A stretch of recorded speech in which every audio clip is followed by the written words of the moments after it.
But he was just the tip of the iceberg. The list of offenders was long and distinguished. Astasps, the satrap of Carmania, was accused of plotting his own breakaway kingdom and was swiftly executed. When Alexander reached the city of Susa, he arrested its governor, Abelites, and his son. They were charged with gross mismanagement and sacrilege, and they too were put to death. Then there were the military men.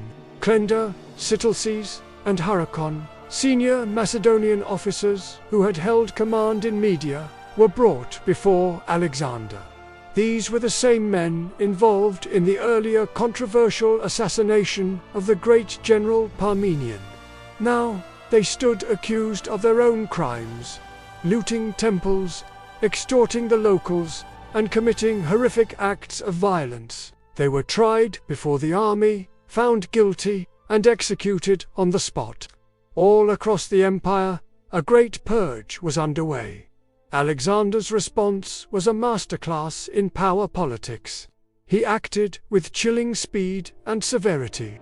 Special courts were set up.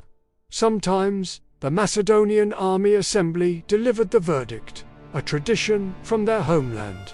Other times, Alexander himself was the judge, jury, and executioner.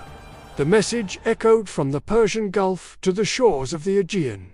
Alexander was back. His authority was absolute, and no one was beyond his reach. But this wasn't just about terror and control. Alexander understood that an empire built on fear and exploitation couldn't last. The local populations he had conquered needed to see his rule as just. By punishing the corrupt governors, he was restoring faith in his own brand of justice.